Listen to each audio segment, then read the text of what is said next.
बच्चों last lecture में हमने एमसीक्यू सॉल्व करना स्टार्ट किया था और हमने कई सारे एमसीक्यू भी देखे थे इसके अंदर।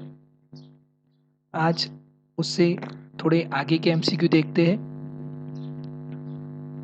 ओके, 24 तक हमने एमसीक्यू देखे थे। चलिए 25, अब यहाँ पे देखिए 25, एमसीक्यू नंबर 25, उसके अंदर देखिए और समझिए। The output of a step down transformer is measured to be 24 volt. 24 volt. When connected to a 12 volt light bulb, the value of the peak current is देखिए हमको वोल्ट दिया है, कितना दिया है बच्चों? 24 वोल्ट। एंड पावर दिया है, पावर कितना दिया है बच्चों? 12 वॉट। और हमको पीक करंट निकालना है, मींस मैक्सिमम करंट फाइंड करना है। पहले देखिए हमारे पास फॉर्मूला है कि power P is equal to V into I. Okay, तो यहां से हम I को सब्जेक्ट बना सकते हैं एंड दिस इज IRMS। तो देखिए IRMS is equal to what? P upon V। चलिए P कितना है? यस 12 वोल्ट एंड V कितना है? 24। Then IRMS is what? 1/2। Okay, 1/2 हो गया एम्पियर। पर हमको maximum peak current means maximum current I maximum निकालना है। तो I maximum is what? IRMS by √2। नहीं सॉरी, यहाँ पे मैंने मिस्टेक किया, मतलब फॉर्मूला लिखने में। देखिए यहाँ से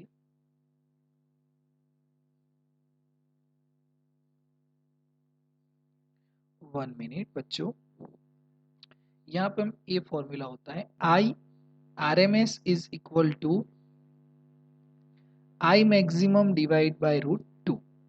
तो I maximum is equal to IRMS cross √2। चलिए ये √2 लिख दिया और IRMS कितना है? 1/2। अब बताइए कौन सा ऑप्शन होएगा? उर्मिक, ऑप्शन नंबर 1।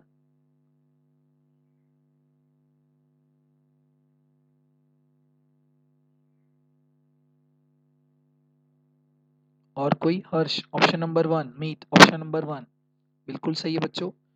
तो यहाँ पे क्या आएगा? 1/√2। क्लियर है? चलिए अब यहाँ से ये हमारा ऑप्शन हुआ I maximum ampere, option number 1। चलिए इसके आगे चलते हैं। MCQ नंबर 26 में देखिए 26 में the mechanical quantities force constant K analogy to the electrical quantities. The mechanical quantities force constant K analogy to the electrical quantities. Then our answer is what? Reciprocal capacitance 1/C। Why?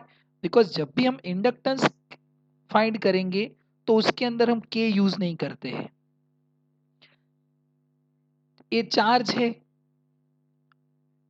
Current है, पर जब हम capacitance find करते हैं तो हमने निकाला है formula C dash is equal to C into K, बरोबर है। एंड के डाइलेक्ट्रिक कांस्टेंट होता है वहां पे, उसको पुट करने से कैपेसिटेंस इंक्रीज होता है और वैसे हमने यहाँ पे की रिप्रेजेंट किया था।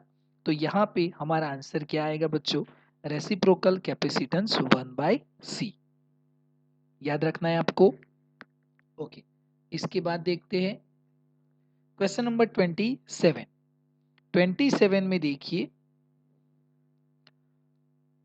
The ratio of contribution made by the electric field and magnetic field components to the intensity of an electromagnetic waves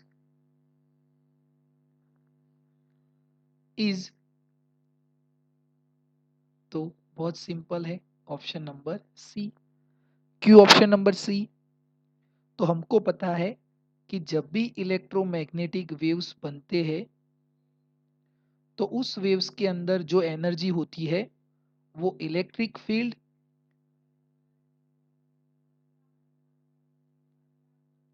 is equal to magnetic होती है। इलेक्ट्रिक फील्ड की एनर्जी डेंसिटी कितनी होती है? Half epsilon 0 E square is equal to B square upon 2 nu 0। इसके अंदर ऐसा नहीं होता है कि बच्चों इलेक्ट्रिक फील्ड की एनर्जी ज़्यादा होगी और मैग्नेटिक फील्ड की एनर्जी कम होगी, ऐसा कभी नहीं होता है। जब भी इलेक्ट्रोमैग्नेटिक वेव बनेगा ऐसे, तो उसके अंदर जितने एनर्जी इलेक्ट्रिक फील्ड की होगी उतनी ही एनर्जी मैग्नेटिक फील्ड की होती है, और यहाँ पे जितनी एनर्जी मैग्नेटिक फील्ड की होती है उतनी ही एनर्जी इलेक्ट्रिक फील्ड की होती है। ओके, तो ये हमारा ऑप्शन होगा 1:1, दोनों का डिस्ट्रीब्यूशन एक जैसा होता है।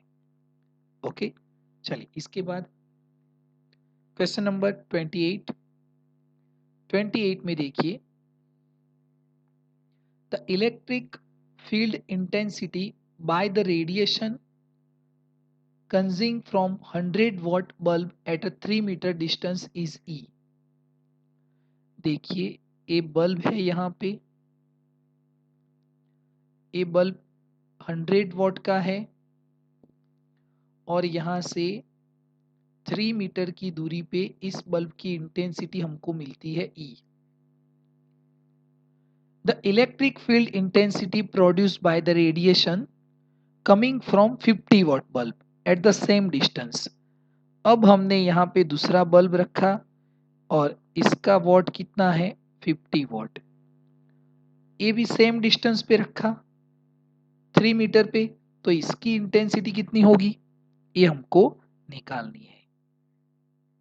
100 वॉट का बल्ब है 3 मीटर डिस्टेंस पे, तो इंटेंसिटी E है। 50 वॉट का बल्ब 3 मीटर पे है, तो इंटेंसिटी कितनी हो जाएगी? तो देखिए इंटेंसिटी क्या होता है? Intensity is equal to energy पर यूनिट टाइम पर unit area is called intensity. Intensity को वैसे तो I लिखा जाता है, पर हमको E लिया है तो हम E लिखते हैं। हम यहां से जानते हैं कि energy upon time it is power area, तो energy is directly proportional to power. एक इंपॉर्टेंट रिजल्ट मिला ना बच्चों? तो यहां से हम लिख सकते हैं कि जब इंटेंसिटी E है तब पावर कितना है? 100 वॉट। 100 वॉट। अब जब पावर 50 वॉट करते हैं 50 वॉट, तो ए इंटेंसिटी कितनी हो जाएगी? तो ई डैश निकालना है, तो E dash is equal to 50E divide by 100, तो 2। तो what is the option? E by 2। Option number क्या आएगा बच्चों? समझ में आया MCQ? क्लियर है? बहुत ही इजी MCQ दिया है। तो हमारा ऑप्शन नंबर क्या आएगा? E बाय 2, मतलब option number E। Yes Urmik, फिर से देखिए बच्चों, इंस्ट्रक्शन क्या दिया है कि the electric field intensity by the radiation coming from 100 watt bulb at 3 metre distance is E। तो ये 100 वॉट बल्ब है, इसमें से ये लाइट यहाँ पे जा रही है और उसकी इंटेंसिटी इस पॉइंट पे हमको कितनी मिलती है? E। अब जब 50 वॉट का बल्ब रखा है उतने ही डिस्टेंस पे, तो इंटेंसिटी कितनी मिलेगी? तो हमने इंटेंसिटी का फॉर्मूला निकाला। Intensity is what? एनर्जी पर यूनिट टाइम पर यूनिट एरिया। तो एनर्जी पर यूनिट टाइम पर unit area, but energy upon time, work upon time क्या होता है? पावर। तो एनर्जी मतलब intensity, this intensity is directly proportional to power. तो जब पावर 100 है तो इंटेंसिटी ई है, जब पावर 50 है तो इंटेंसिटी कितनी? बस ये हमने सिंप्लीफिकेशन किया, ई डैश को सब्जेक्ट बना दिया। चलिए आएगा बच्चों, उर्मिक समझ में आया बेटा? ओके, चलिए आगे चलते हैं। इसके बाद देखिए क्वेश्चन नंबर 29। क्वेश्चन नंबर 29 में देखिए, in a plane electromagnetic wave the electric field oscillates sinusoidal as at a frequency of 1 into 10 raised to 10 hertz and amplitude 48 volt per meter. What is the wavelength of the wave? What is the wavelength of the wave? चलिए wavelength निकालना है और हमारे पास amplitude दिया है 48 volt पर metre and frequency दिया हुआ है एंड स्पीड भी दिया हुआ है। तो वेवलेंथ के लिए हमारे पास फॉर्मूला है lambda is equal to c upon nu, because we know very well c is equal to frequency into lambda. Then lambda is equal to c upon nu. What is c? 3 into 10 raised to 8. What is nu? Amplitude frequency कितना है? 1 into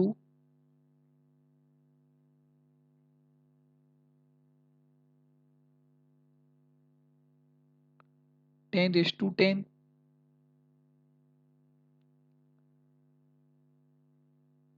तो क्या आएगा बच्चों?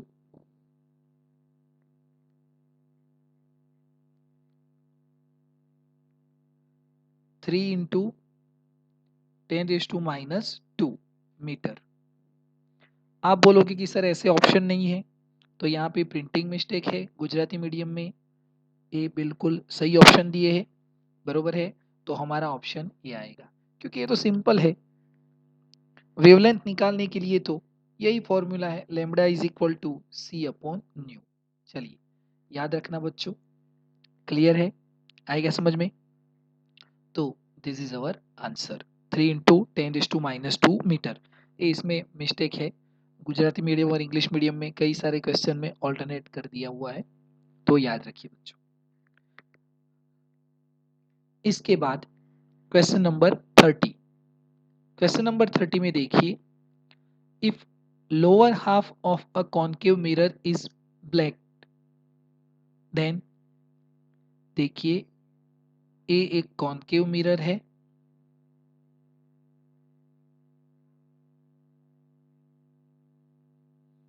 ए इसका एक principal axis है, यहाँ पे एक ऑब्जेक्ट रखा है,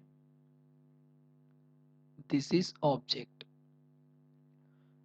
the if lower half of a concave mirror, इतना जो पार्ट है कॉन्केव मिरर का नीचे का, उसको हम ब्लैक कर देते हैं। इसको हमने ब्लैक कर दिया, मीन्स इसके ऊपर हमने कोई ब्लैक कलर से या कोई कपड़े से इसको ऐसे कर दिया।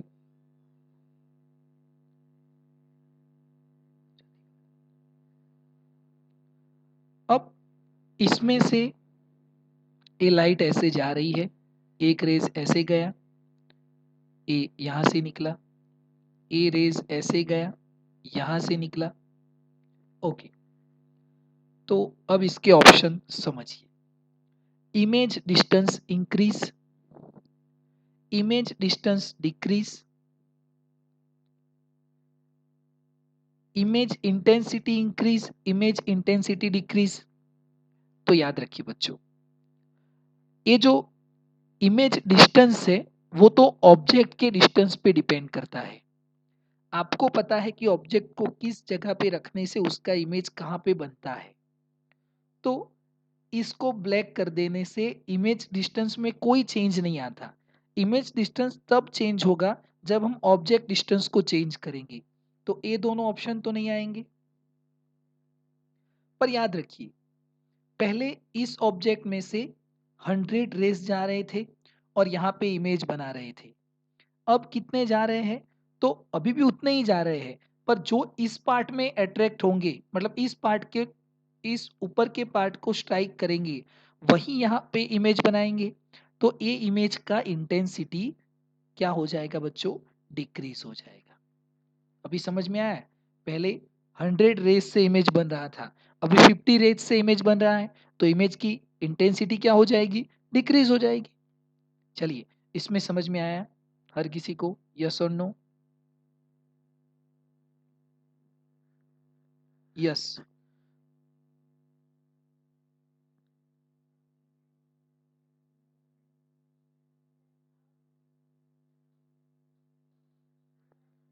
बच्चों, इसके अंदर हमने सिर्फ इतना किया है कि एक कॉन्केव मिरर है, उसके नीचे के पार्ट को हमने ब्लैक कर दिया है।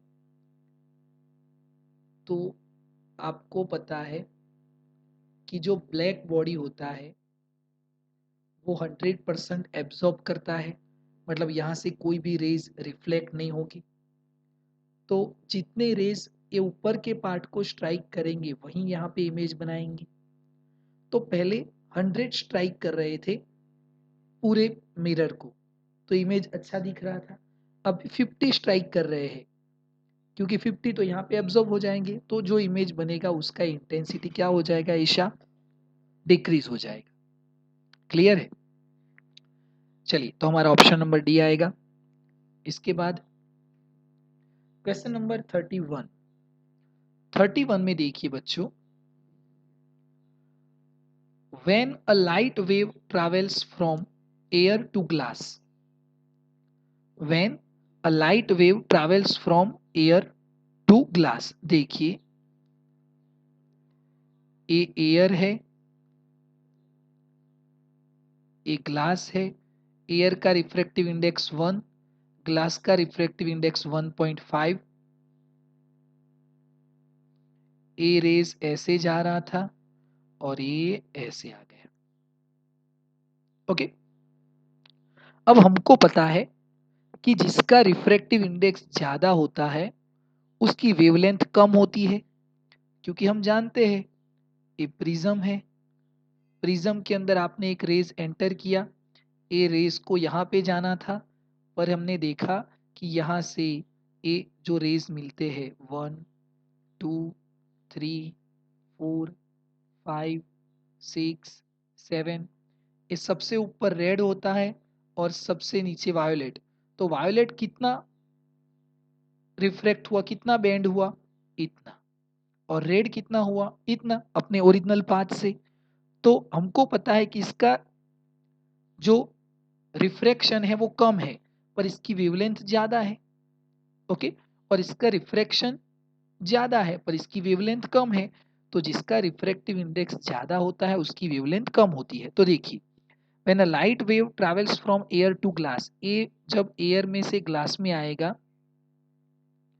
तो its wavelength decrease, wavelength decrease, its wavelength increase, there is no change in wavelength, its frequency decrease। क्या आएगा बच्चों? कौन सा ऑप्शन? रिफ्रैक्टिव इंडेक्स इंक्रीज हुआ तो वेवलेंथ क्या हो जाएगा?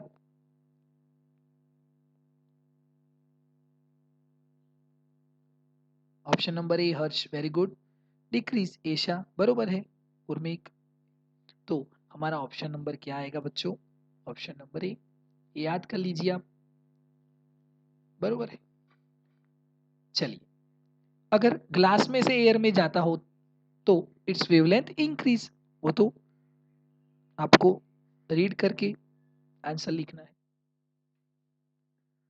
क्वेश्चन नंबर 32, इन क्वेश्चन नंबर 32 देखिए, a fish which is at a depth of 12 centimetre in water, यहाँ पे यहाँ से इसका जो ओरिजिनल हाइट है वो कितना है 12 सेंटीमीटर। ये पूरा पानी से फिल किया हुआ है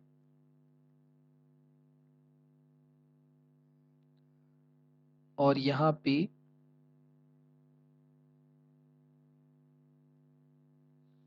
एक फिश है यहाँ पे 12 centimetre, a fish which is eight depth 12 centimetre in water. और ये जो वाटर है, रिफ्रैक्टिव इंडेक्स ऑफ वाटर वो कितना है 4/3, is viewed by an observer on the bank of a lake. यहाँ पे एक ऑब्जर्वर खड़ा है, बरोबर है, वो इस फिश को ऑब्जर्व कर रहा है, इस फिश को ऑब्जर्व कर रहा है। Its apparent depth as observed by the observer is, तो उसको फिश कितनी हाइट पे दिखेगी। तो हमारे पास फॉर्मूला है अपेरेंट हाइट का, apparent depth HI/HO is equal to, यहां पे भी रिफ्रैक्टिव इंडेक्स और यहां पे भी रिफ्रैक्टिव इंडेक्स। तो यहां पे किसका रिफ्रैक्टिव इंडेक्स, जहां से हम ऑब्जर्व करते हैं वही रिफ्रैक्टिव इंडेक्स आता है। तो ऑब्जर्वर कहां से ऑब्जर्व करता है, ए जो बैंक है वहां पे, मतलब उसके अराउंड तो एयर है, तो यहाँ पे एयर का रिफ्रैक्टिव इंडेक्स, तो refractive index of an air and वो जहां पे ऑब्जर्व करता है उसका रिफ्रैक्टिव इंडेक्स नीचे। अगर यही कंडीशन, अगर फिश ऑब्जर्वर को ऑब्जर्व करती है तो फिश वाटर का रिफ्रैक्टिव इंडेक्स ऊपर आएगा और एयर का नीचे। तो देखिए एयर का कितना होता है 1, वाटर का कितना है 4/3, तो ये कितना हुआ 3/4। अब हमको HI निकालना है, तो HI is equal to 3/4 cross HO। 3/4 HO कितना है बच्चों 12 सेंटीमीटर, पुट हियर 4 3 जा 12 एंड 3 3 जा 9 सेंटीमीटर। चलिए हमारा ऑप्शन क्या होगा बच्चों, option number B Urmik, very good. और सिंपल क्वेश्चन है, बरोबर है, यही फॉर्मूला है HI/HO, और आप जहां से ऑब्जर्व करते हो उसका रिफ्रैक्टिव इंडेक्स ऊपर और आप जिसको ऑब्जर्व करते हो उसका रिफ्रैक्टिव इंडेक्स नीचे।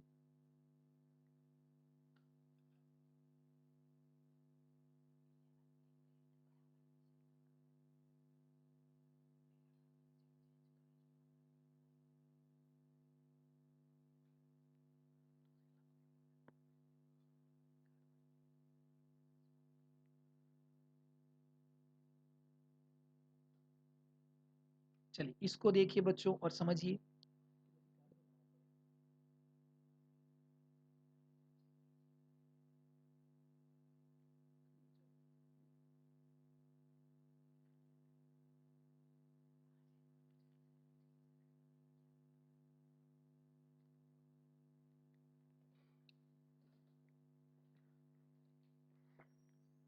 चलिए इसमें देखिए बच्चों क्वेश्चन नंबर 33 में इन एन इक्विलेटरल प्रिज्म, देखिए दिस इज इक्विलेटरल प्रिज्म। चलिए इन equilateral prism angle of prism कितना होता है बच्चों, what is the angle of prism in equilateral prism, angle of A, angle of prism कितना होता है इक्विलेटरल में 60, यस उर्मिक 60, हर्ष 60। तो चलिए एंगल ऑफ प्रिज्म 60 डिग्री, क्योंकि सारे एंगल इसमें 60 होंगे। Okay Asiya, very good. An equilateral prism of incident angle is 45 degree. Incident angle मतलब ये जो एंगल ऑफ इंसिडेंट है नॉर्मल के साथ वो हमने कितना लिया 45 डिग्री।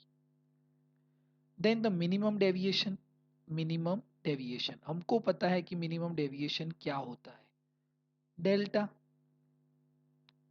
ओके तो हमारे पास फॉर्मूला है I plus e is equal to A plus delta. ये फॉर्मूला है। I is angle of incident, E is angle of emergent, A is angle of prism, and delta is deviation. But when delta is equal to delta m, but when delta become delta m, जब delta delta m बनता है, minimum होता है, तब क्या होता है? तो हमको पता है कि I is equal to e, angle of incidence and angle of emergent equal हो जाते हैं। तो देखिए, ये दोनों इक्वल हो गए तो ई की जगह पे मैं आई रख सकता हूं। तो I plus I is equal to A plus delta M.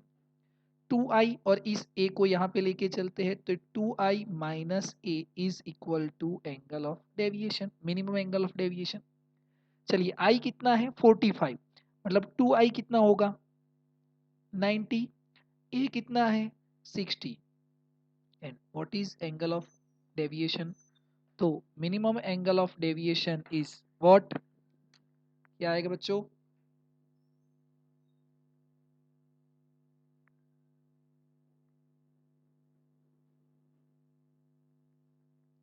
Yes Urmik, option number 1।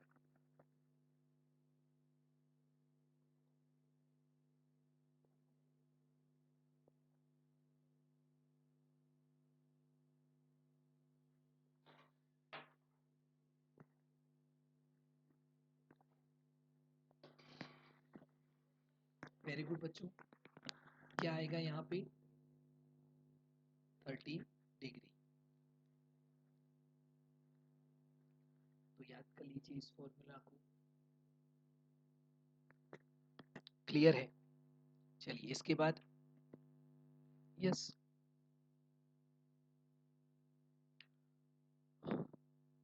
astigmatism for a human eye can be removed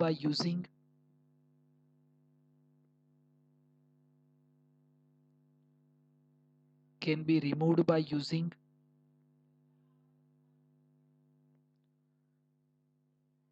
cylindrical lens। और कोई?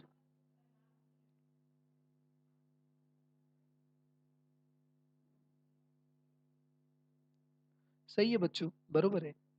क्या आएगा? सिलिंड्रिकल लेंस, बरोबर है। पर ये टॉपिक कैंसल हुआ टॉपिक है, पर आपको रीड करना है, मतलब रीड तो नहीं करना है, पर कहने का मतलब कभी कभी ऐसे आप पेपर सॉल्व करते हो तो देख लेना है, बरोबर है। इसके बाद क्वेश्चन नंबर 35। क्वेश्चन नंबर 35 में देखिए, in Young's double slit experiment, if the width of the fourth bright fringe is 2 into 10 raised to minus 2 meter 2 centimeter, then the width of the sixth bright fringe will be, चलिए ये कोई बताएगा? Fourth bright fringe का width Young's double slit experiment में कितना है? 2 into 10 raise to minus 2 centimetre. तो sixth bright fringe का विड्थ कितना होगा?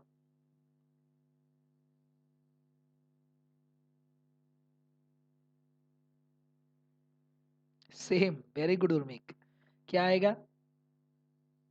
यस, बरोबर है बच्चों, क्योंकि यंग्स डबल स्लिट एक्सपेरिमेंट में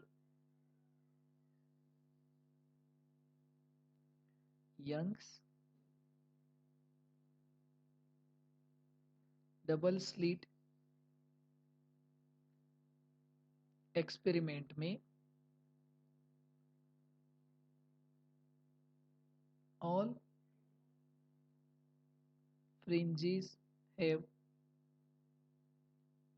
same width, बरोबर है। तो उसका भी इतना ही आएगा, इसमें नो चेंज, क्योंकि डार्क और ब्राइट दोनों का फॉर्मूला एक जैसा ही था, बरोबर है। चलिए आएगा समझ में, क्योंकि इसके अंदर ए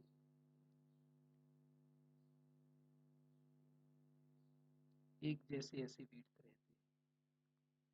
ए ब्राइट होता है तो ये डार्क, ये ब्राइट तो ये डार्क, ये ब्राइट तो ये डार्क। ओके, चलिए इसके बाद क्वेश्चन नंबर 36। क्वेश्चन नंबर 36 में देखिए, the bending of beam of a light around corners of obstacles is called, बोलिए Harsh, Urmik. The bending of beam, diffraction, very good, diffraction, बरोबर है। ये डिफ्रैक्शन का फिनोमेना होता है। को पता है कि यहाँ से ए हमने एक ऑब्स्टेकल रख दिया, यहाँ से लाइट जा रही है ऐसे, ये लाइट ऐसे जा रही है, ये लाइट ऐसे जा रही है, पर ये लाइट जब इसको ऐसे टच करेगी तो ये ऐसे थोड़ा बहुत यहाँ पे डिफ्लेक्ट होता है, and this phenomena is known as diffraction. Okay, refraction में क्या होता है, दो मीडियम होते हैं, ये भाई ये एयर है, तो ये ग्लास है, तो ऐसे जाके वो ऐसे हो जाएगा, पर इसके अंदर एक ही मीडियम है, यहाँ पे भी एयर है और यहाँ पे भी एयर है, and this is what, diffraction. इसके बाद यहाँ पे देखिए, two slits are made 1 millimeter apart and the screen is placed 1 meter away। हमको पता है कि स्लिट्स आर मेड, दो स्लिट के बीच का ये स्लिट है, इन दोनों के बीच का एक सोर्स यहाँ पे S1 और दूसरा सोर्स यहाँ पे, ये जो डिस्टेंस है उसको हम स्मॉल डी बोलते थे, और यहाँ से ये जो डिस्टेंस है उसको स्क्रीन तक का कैपिटल डिस्टेंस डी। तो स्मॉल डी कितना है, 1 millimeter, मतलब 10⁻³ metre, and capital D is 1 meter। What is the fringe separation when the blue-green light of wavelength 500 nanometer is used? तो वेवलेंथ कितना है, 500 नैनोमीटर, और हमको x निकालना है, तो what फॉर्मूला क्या आएगा, x is equal to, yes,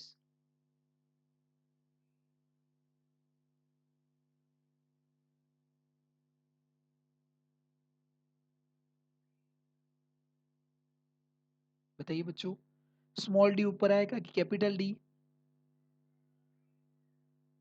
path difference का फॉर्मूला है capital capital D upon small d. चलिए देखिए कितना है, 500 नैनोमीटर मतलब 10⁻⁹ मीटर, कैपिटल डी कितना दिया है 1 मीटर, डिवाइड बाय ए कितना दिया है स्मॉल डी 10⁻⁻3। चलिए 500 इंटू 10⁻⁶, क्योंकि 3 ऊपर चला जाएगा, 1 2 3, तो 0.5 इंटू 10⁻³ मीटर, पर 10⁻³ मतलब millimetre, then 0.5 millimetre. Option number क्या आएगा बच्चों, ई। क्लियर है, आएगा समझ में, तो हमारा ऑप्शन नंबर क्या आएगा, ए हो जाएगा, मतलब 1। ये फॉर्मूला है x is equal to lambda D upon d, बरोबर है, क्लियर, यस, वेरी गुड। इसके बाद देखिए क्वेश्चन नंबर 38। क्वेश्चन नंबर 38 में, yes, very good Esha, for what distance is a ray optics a good approximation when the aperture is 3 millimeter wide and the wavelength is 500 nanometer। Chapter number 10 का last point है, इसके अंदर हम पढ़ते हैं Fresnel distance. Fresnel distance, Fresnel distance मतलब वो distance कि जहां तक हम रे ऑप्टिक्स को अच्छे से स्टडी कर सकते हैं, और Fresnel distance ZF is equal to formula क्या निकाला था, a² अपॉन लेमडा। चलिए एपर्चर कितना है 3 मिलीमीटर मतलब 3 इंटू 10⁻³ और उसका स्क्वायर। वेवलेंथ कितना है 500 नैनोमीटर मतलब 10⁻⁹ मीटर। तो 9 into 10⁻⁶ divide by 500 into 10⁻⁹। Option number B आएगा। ओके ईशा उर्मिक, तो आप इसको सॉल्व कर लेना, बरोबर है। तो ऑप्शन नंबर बी क्लियर है। तो ये हमारा फॉर्मूला है फ्रेस्नेल डिस्टेंस का। ये बहुत बार पूछा हुआ एमसीक्यू है बच्चों। इस वक्त तो ये टॉपिक में नहीं है, पर फिर भी आप इसको एक बार देख लेना और याद कर लेना, क्योंकि ये कभी कभी पूछ लेते हैं इसको। चलिए आएगा समझ में। इसके बाद आगे चलते हैं क्वेश्चन नंबर 39। क्वेश्चन नंबर 39 में देखिए, the condition for obtaining secondary maxima in the diffraction pattern due to single slit is, ये वाला formula a sin theta 2n-1 lambda by 2, a sin theta is equal to 2n-1 lambda by 2। याद कर लीजिए इसको, बरोबर है, theoretical ही है।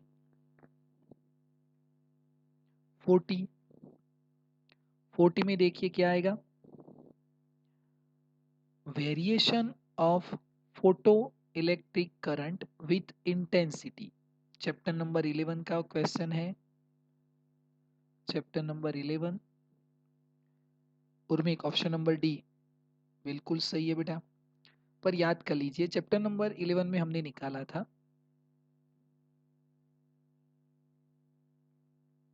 Intensity is directly proportional to number of electron, and या तो हम लिख सकते हैं कि number of electron is directly proportional to intensity and energy is directly proportional to frequency. अब नंबर ऑफ इलेक्ट्रॉन इंक्रीज होने से क्या इंक्रीज होता है, करंट इंक्रीज होता है, और करंट इंक्रीज होने से इंटेंसिटी इंक्रीज होगी। तो जैसे जैसे ए करंट इंक्रीज होता जाएगा वैसे वैसे इंटेंसिटी भी इंक्रीज होती जाएगी, और इंटेंसिटी इंक्रीज होती है उसका मतलब करंट इंक्रीज होता है। और करंट क्यों इंक्रीज होगा, क्योंकि नंबर ऑफ इलेक्ट्रॉन इंक्रीज होते हैं। हमने देखा था कि पहले हम 40 वॉट का बल्ब लगाते हैं, फिर 100 वॉट का बल्ब लगाते हैं, तो 100 वॉट के बल्ब में इलेक्ट्रॉन ज़्यादा आते हैं तो करंट भी ज़्यादा आएगा। तो हमारा ऑप्शन नंबर क्या रहेगा, डी, क्योंकि ये तो लीनियर ग्राफ मिलेगा, दोनों एक साथ इंक्रीज डिक्रीज हो गए तो, बरोबर है। तो याद रखिए कि photo electric current is directly proportional to intensity, बरोबर है। यहाँ पे ये जो फोटो इलेक्ट्रिक करंट है it is directly proportional to intensity. Clear है बच्चों। चलिए आगे चलते हैं क्वेश्चन नंबर 41। क्वेश्चन नंबर 41 में देखिए, an X-ray tube is operated at 50 kilowatt, the maximum wavelength produce is, इसको सोचिए बच्चों।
चलो बच्चों, आपने सोचा, थोड़ा काम था मेरा। An X-ray tube is operated at 50 kilowatt. The maximum wavelength, हमको पता है कि E V0 is equal to H nu. EV0 is equal to H nu. तो nu is equal to what? EV0 upon H. E मतलब 1.6 into 10 raised to minus 90. V0 मतलब 50 kilo watt, तो 50 into 10 raise to 3 volt. H 6.6 into 10 raise to minus 34। यहाँ से आपको new मिलेगा, मतलब frequency, और हमको पता है कि wavelength is equal to c upon nu. C is equal to 3 into 10 raise to 8। चलिए ये कितना आएगा, सोचिए इसको, पावर कितना होगा, 34 ऊपर चला जाएगा, माइनस होगा, ये 90 में से 3 जाएगा तो 16 होगा।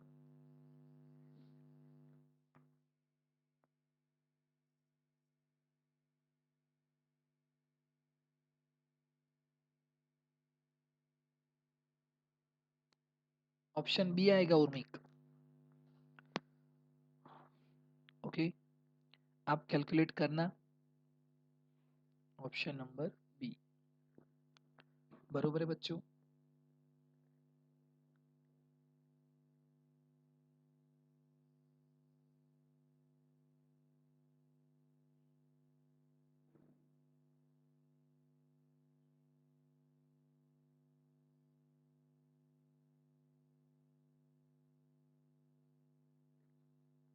ओके, तो आप इसको कैलकुलेट कर लेना, इतना ही ऑप्शन मतलब आंसर रहेगा आपका।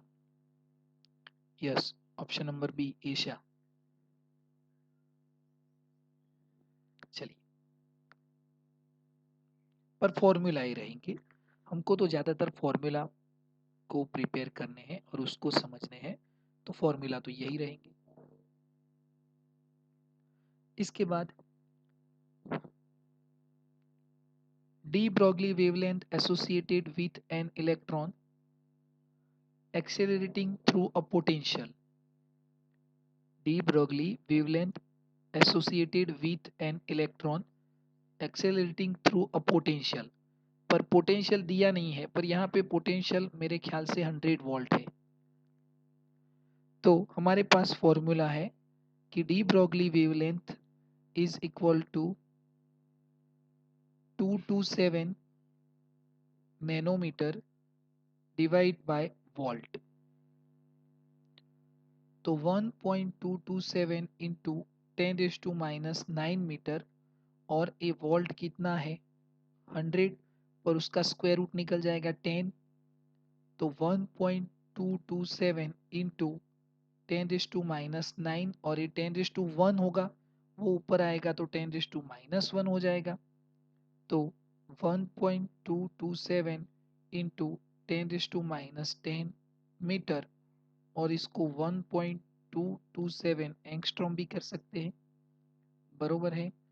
तो इतनी रेंज जो है वेवलेंथ की, वो किस इलेक्ट्रोमैग्नेटिक वेव्स में होती है, एक्स रेज में, बरोबर है। ये याद रख लेना और याद कर लेना। क्लियर है बच्चों, आएगा समझ में। तो ये फॉर्मूला है, और हमने ये फॉर्मूला डिराइव किया था, ये आपको याद रखना है।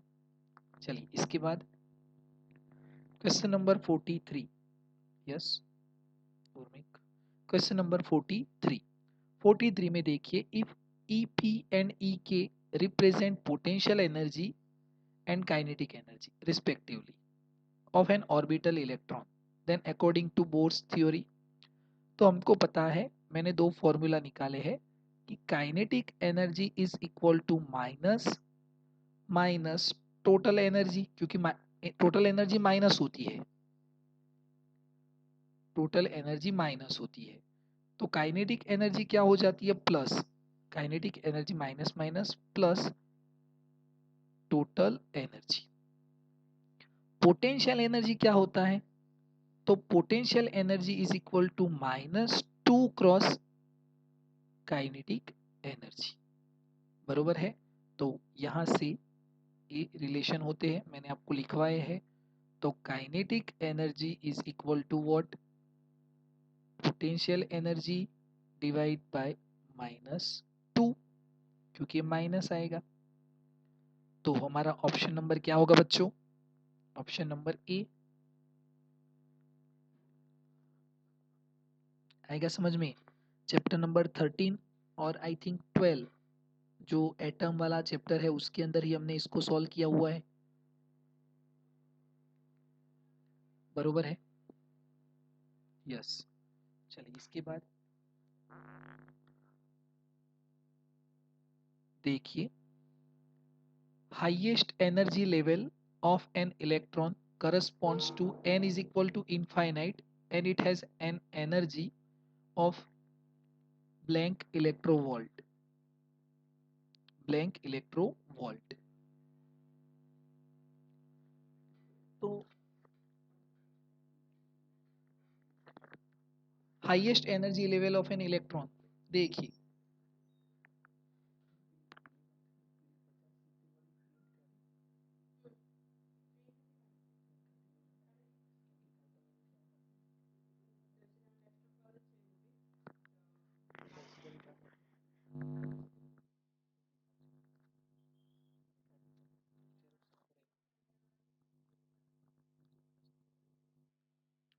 तो हमको पता है बच्चों कि एक ग्राउंड लेवल होता है, ग्राउंड लेवल के अंदर एनर्जी कितनी होती है, -13.6। ये level n is equal to 1 होता है, फिर n इज इक्वल टू 2, फिर n इज इक्वल टू 3। जब ये n is equal to infinite पे पहुंचते हैं तो हमको पता है कि एनर्जी धीरे धीरे धीरे धीरे इंक्रीज होती है। तो यहाँ पे क्या आ जाएगा, जब इनफाइनाइट पे पहुंचेगी तो 0 आएगा, बरोबर है, क्योंकि बाहर निकल जाएगा, आयोनाइजेशन हो जाएगा इसका। क्लियर है, तो ये हमारा ऑप्शन रहेगा, बरोबर है बच्चों। तो यस, अब इसके बाद एक दो एमसीक्यू और है और हम इजीली इसको कर सकते हैं, पर थोड़ा अभी टाइमिंग यहाँ पे हमको स्टॉप करना पड़ेगा, but we will meet tomorrow. देखते हैं, पर मैं आपको टाइम सेंड कर दूंगा और ये पूरा पेपर हमको करना है 100 मार्क्स का। तो आप भी अच्छे से इसको ज्वाइन करना और जल्दी ही जल्दी हम इसको कंप्लीट करेंगे, बरोबर है बच्चों।